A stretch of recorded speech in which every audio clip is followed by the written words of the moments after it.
Welcome to Hannity and Breaking tonight. It is official. The Texas House has approved a new congressional map, which could net Republicans up to 5 additional seats in the very important midterm elections in 2026. And if Democrats turn this into a nationwide redistricting fight, which I hope they do, they will lose badly, as there is little to nothing left for them to gerrymander in blue states. And congratulations to Governor Greg Abbott. A job well done. We'll have more on that straight ahead tonight.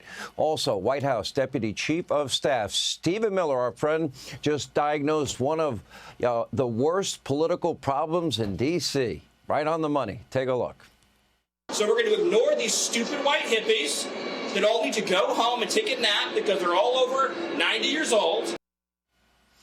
Now, today, some of those ultra-privileged hippies were not happy to see members of the Trump administration in Union Station. They are deeply appalled by the president's efforts to keep them safe and secure. We got that exchange coming up. But we begin tonight in the beautiful state of California.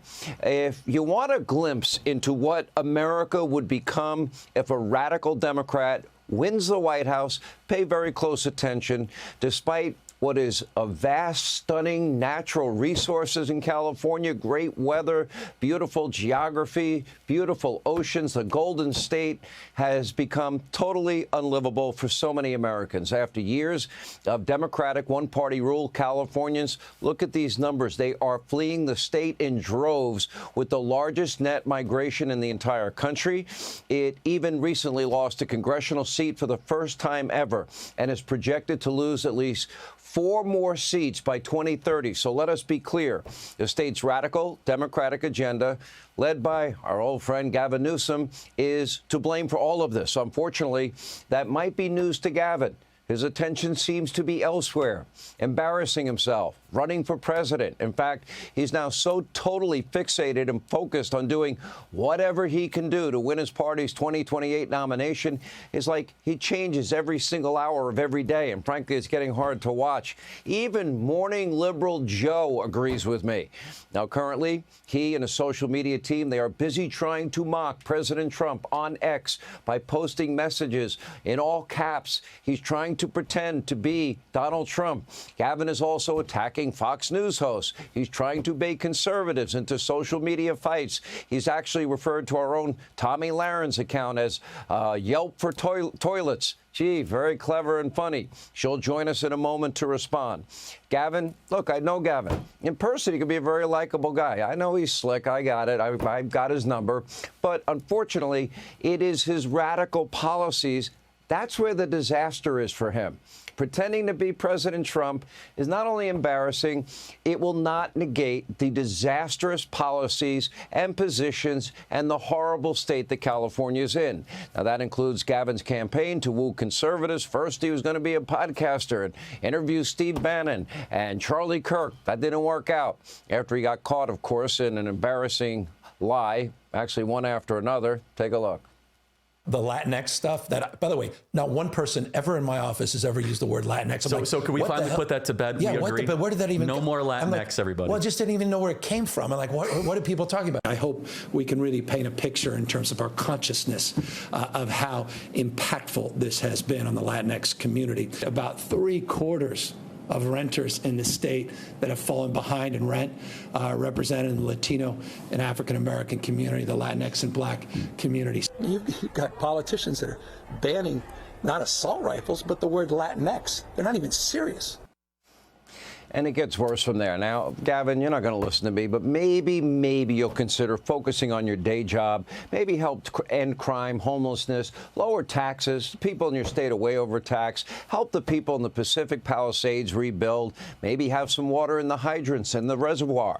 Sadly, everything for Newsom is just a political stunt or a political game. His end goal is he thinks this might make him president. He's more Trump-like, but he's not Trump. It's not making life better for people in California.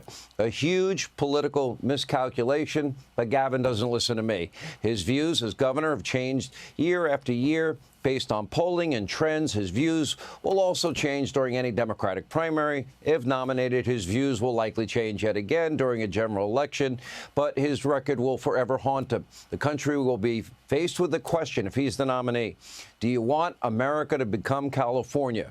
He just spent, the last several weeks bashing President Trump over the Texas redistricting fight while threatening to gerrymander his own state even more. Not that there's much left to gerrymander. Of course, this very public political battle doesn't help the people of California at all. It doesn't even help the Democratic Party. Helps nobody. It hurts Gavin Newsom. It's embarrassing. I'm embarrassed for him. But Gavin Newsom doesn't care. His sole focus appears to be his own political career on the national stage. Now, if you want to have a job, a new job, what's the best way to get a promotion? Simple. Be great at your current job.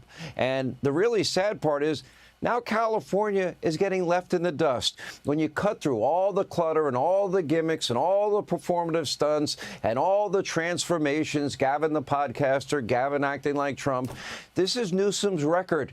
That will be at the heart of any campaign he runs in the future, should he ever run. Anyway, assuming he does run for president. Let's start with something he's really sensitive about, and that is his many failures surrounding horrific wildfires in Southern California. After all, shouldn't the buck stop with the governor? On January 7th, firefighters, they showed up to protect their communities bravely, only to discover that there was no water. The state's water supply had been totally mismanaged. A key reservoir was empty. Critical fire hydrants were non-operational, no water in them. As a result, entire neighborhoods burned to the ground all the way to the ocean. Look at this disaster.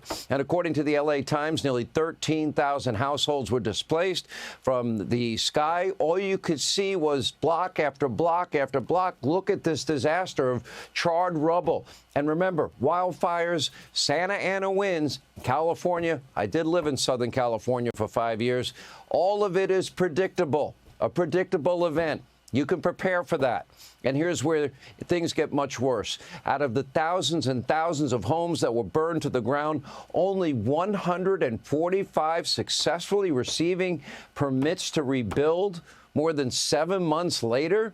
And this is just the process to begin construction, not even rebuilding your home. According to one developer, quote, building a house in L.A. can mean filing paperwork with a half a dozen or more government agencies. Most homeowners haven't even been able to start this process because 7 months after the fire, California officials have yet to finalize all the rules and regulations surrounding rebuilding efforts. And anyway, here is more of Gavin's record. And if you want America to be California, then guess what? This is what America would look like if a radical Democrat is elected. As governor of California, he is home to has the largest homeless population in the entire country, far worse, for example, than my free state of Florida, both in terms of sheer numbers and per capita. In every major city across the state, sidewalks, they're lined with tents, open-air drug use, public defecation, urination. Look at your screen. Right on this, here on this program during his debate with Gavin Newsom, Florida Governor Ron DeSantis. Remember, he pulled out that San Francisco poop map, charting out all of the sightings of human waste in the city, in the streets. As you can see, the map is almost all brown. Now, this is a massive failure from a state that collects more taxes than any other state in the country. Look at your screen, comparing California's tax rates. The income tax rate, it is the highest in the country. Sales tax rate, also the highest in the country. Corporate tax rate, the 6th highest in the country. The state's gas tax is by far the highest in the country, and it just went up again in 2025. Now, instead of solving these real problems, improving the state of California as governor, he's choosing to spend his days doing a ridiculous, inauthentic, cheap imitation of President Trump without success after failing as a podcaster who wants to get along with conservatives. And meanwhile, California's violent crime rate is way above the national average, more than double the rate in my free state of Florida. So where are all the Golden State's tax dollars going? Here's just one egregious example. Take a look. We have an actual number of illegal immigrant health care that the state taxpayers are covering in this year's budget.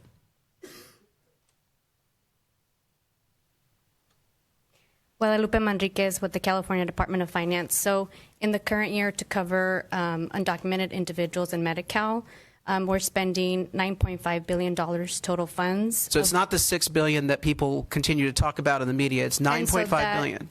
Was a Budget Act number. This is a revised number based on the governor's budget updated estimates.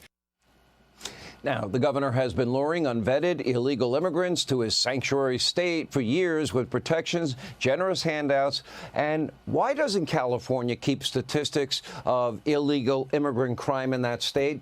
How many innocent Californians have been murdered and raped and victims of violent crime because of these insane aid and abetting policies? And in case you're wondering, California, the highest tax state in the country, is now facing a $10+ billion budget deficit. How's that possible? So, Gavin, keep playing make-believe Donald Trump and let your state suffer. And sadly, we see the same thing in almost every other deep blue state. Americans, they've had enough. Look at the New York Times report. Quote, the Democratic Party faces a voter registration crisis. The party is bleeding support beyond the ballot box. A new analysis shows, look at the graph, in all red, blue states and battleground states, the Democratic Party is losing registered supporters dramatically between 20 and 24. They lost 2.1 million voters. Republicans gained 2.4 million for a net gain of 4.5 million Republicans. So in my humble, advice to Gavin, he won't listen to me. He used to like me. Not sure what happened. I have a point. Results matter. A new performative, confrontational style. Maybe it wins you points with the loony radical base in your party, but America is not going to vote for that record. It's not going to fix the very real exodus from your state and from other Democratic states. And maybe you should focus on making people's lives better in your state. Hey, Sean Hannity here. Hey, click here to subscribe to Fox News YouTube page and catch our hottest interviews and most compelling analysis. You will not get it anywhere else.